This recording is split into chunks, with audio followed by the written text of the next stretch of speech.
Hi, everybody. Thank you for coming to this panel today. So I'm going to pick up actually sort of where the last presentation left off. My interest is in the relationship between global unions and transnational corporations. And when I started this research, actually years ago when I was working on my dissertation, which became my book, I was interested in how workers, when they feel that the state can no longer protect their rights, right? So states and national governments in general have lost their ability to and often willingness to protect workers' rights. What are the options for private governance when it comes to labor? And how are labor's new forms of transnationalism building new relationships with employers on the international scale? So I became more and more interested in transnational private governance, which is when you have regulatory authority exercised by non-state actors, and in this case I'm thinking about workers' organizations, unions, and labor activists, without the involvement necessarily of formal governments in order to exercise some sort of governance or regulatory control. Oftentimes, what we call private governance mixes private and public regulation, as Locke showed in a lot of his work on Hewlett-Packard and Nike. But sometimes there is what appears to be almost a complete absence of the state in these new regulatory relationships. So I'm very interested in the conditions under which transnational private governance is not only effective in the short term, but also in the long term becomes institutionalized. And so there's been just loads of literature on this in the past, I'd say 2 decades, especially in the most recent decade, on all kinds of things that workers and unions have been doing in order to try to regulate transnational corporations when, again, states might not be there because they're either unwilling or unable to protect labor rights. So there's a bunch of literature on supply chain pressures, right? If you're using just-in-time production, for example, you can find a key node in a supply chain, disrupt it, and it might get the company to do something it otherwise wouldn't do.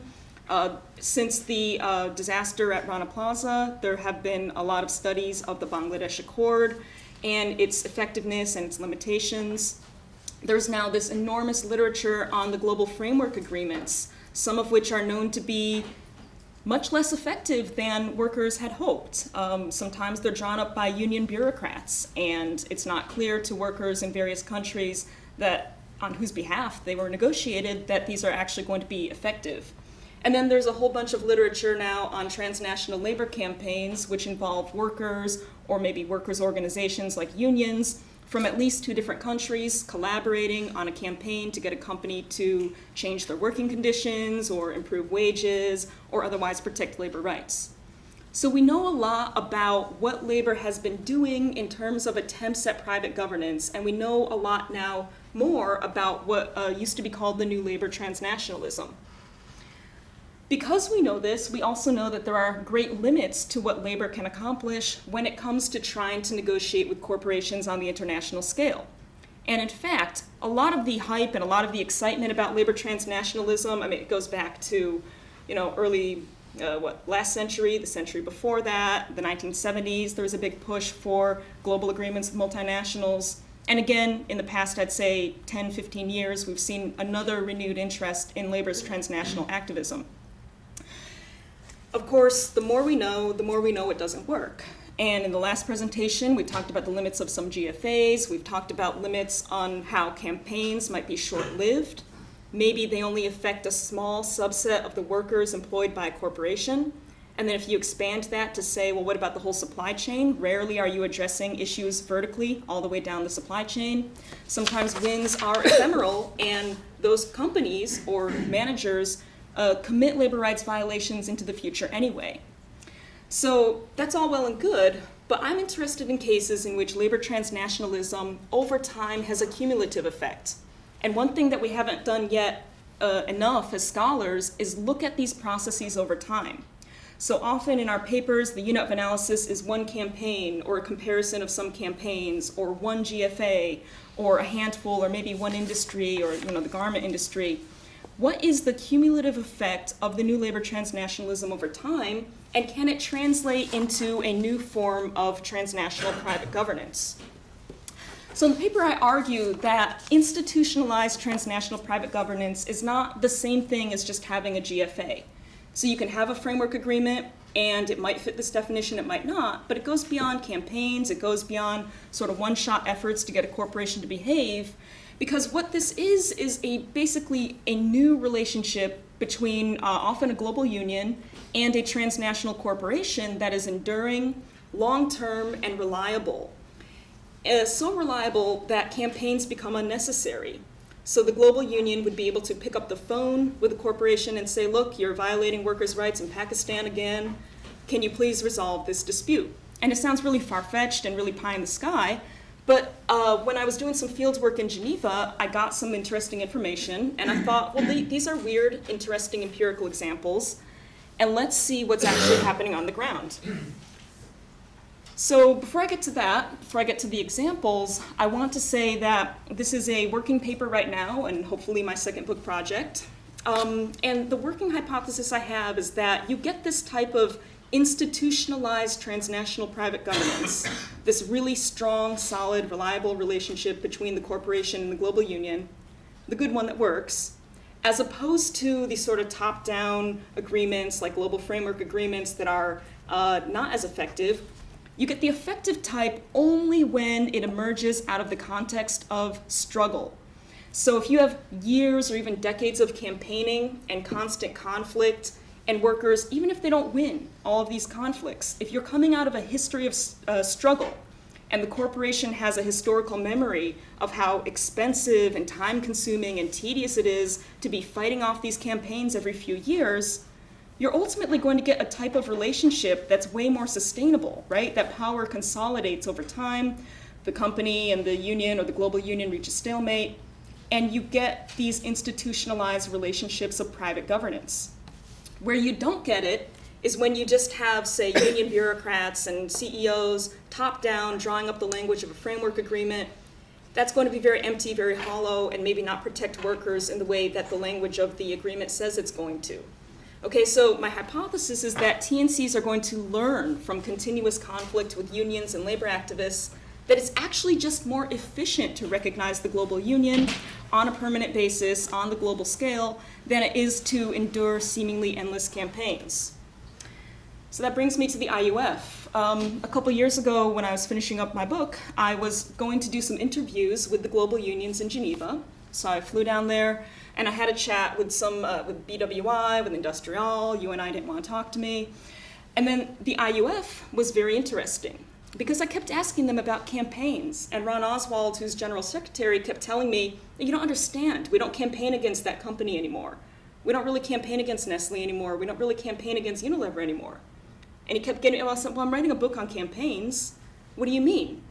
And he explained to me the type of relationship, for example, that they've evolved with Unilever, where even though they have campaigned for years and years, a lot of that stopped, because they have such a good relationship with Unilever now, the IUF, which is a global union, the International Union of Food Workers, if you don't know. They have such a good relationship that now when there is a dispute in some country, wherever it is around the world, Ron will pick up the phone and he'll call the CEO, Paul Pullman, or somebody, representative of the company, and more often than not, they now resolve the dispute. And I thought that was really fascinating. So I decided to do a number of case studies, and I'm working on several possible additional case studies, not all of which have this very nice labor-friendly outcome. So because of time, I'm just going to go through a few brief case notes on some of the information that I've gathered so far. Like I said, this is a work in progress. Danone, which is known as Dannon in the United States, is a famous yogurt company. Actually, they have one of the best relationships with the IUF, and it goes back very far. They signed some early global framework agreements back in the 1980s and 90s, and then subsequent decades they signed more. But it's not really, I argue, about the global framework agreements. It's about this ability to leverage the relationship with the company on the global level. So, for example, there was a union recognition fight in Minster, Ohio, where the workers there at a Dannon factory wanted to join the bakery union, the BCTGM. Local management was very anti-union, and long story short, the IUF asked Danone to ensure non-interference in the election, which is very important in the United States. And the corporate leaders not only ensured neutrality, but they also fired the local management for being anti-union, workers were successfully able to unionize and then have ratify a collective bargaining agreement. Another brief case is Coca-Cola. So going back again to the 1980s, if not before that, the IUF has had some serious on and off campaigns and battles with a company that's known to be violently anti-union, particularly in Latin America, where workers who support unionization have received death threats and often been murdered. So after decades of campaigning, the IUF eventually gained this form of global recognition from Coca-Cola, exemplified in one of the cases, which is in Multan, Pakistan. In 2009, there was a dispute at a bottling company. Workers, again, who favored a union and union activity, faced death threats and dismissals. The IUF in Geneva met with representatives of Coca-Cola from Atlanta, their headquarters, and CCI. CCI was a Turkish company that owned the bottling plant in Pakistan. They met in person. CCI ended up, on the workers' behalf, firing the entire local management team in Multan, and Coca-Cola Pakistan is now 100% unionized in 6 bottling plants and 3 distribution centers. And so Ron says to me, he says, you know, people come up to him and they say, so you don't do Coke anymore? Coca-Cola. He said, well, we've got recognition from Coke, and we've got a formal statement, and they agreed to meet anytime that we wanted. And basically he's saying, look, why would we campaign against Coke? Why would we do Coke when we don't have to anymore, when we can pick up the phone and get the issue resolved? The relationship has evolved to that level. IUF has a similar relationship now with Nestle, although this is a lot more recent. Up until, I would say, 5 or 6 years ago, there was active campaigning. The Nest Pressure campaign is well known, and the We Are the 53 campaign regarding workers in Indonesia is also well known. Very long story short, Ron says, look, Nestle finally understood what was coming down the road might be a campaign, but you better settle now because we can't deal with what local management has done. So at the top level, they're seeing, look, this is such a pain to have to deal with these campaigns over and over in all these countries. Why don't we just make some adjustments? And it's not that the company's being benevolent, they're acting in their rational self-interest. It's now just become more efficient to resolve the problem, but only because the unions and the workers on the ground have proven that if you don't do this, we will continue to campaign. And this is true in Unilever as well. It matters that there is a history of campaigning in all kinds of countries, in Pakistan, India, the Netherlands, Britain, Turkey, and so forth, where Unilever would be violating workers' rights. And unfortunately, right, workers in those countries might be dealing with corrupt governments, or they might have few union rights, or they might not have much power. So the IUF and its affiliates, other unions around the world, would coordinate these campaigns. And it turns out, even if you don't win all of those campaigns, that accumulation over time can become what I've been calling institutionalized transnational private governance. So again, one thing the IUF said is, look, you have to make them know that we are never going to go away. Okay, the company has to know that we're just not going to go away, so if they want us to keep campaigning, we will. We're going to invest the time and the resources. Okay, so eventually, it's rational for both the company and the union to just develop this strong global relationship. So to wrap up, I'm still working on this paper, I'm still getting data for it, but I'd like to entertain this hypothesis that real private governance without any active support from the state is possible, but it has to come out of years of struggle, years of conflict and campaigning, and only when you have that accumulation do you develop these regular channels of communication and joint problem solving, and sometimes even a good relationship between the global union and the company. I mean, not great, because capitalism, but still, you can get farther than we've been, and I think we could do more research to look at the long-term and the long-run effect of labor transnationalism and not just look at individual campaigns. Thank you. Thank you.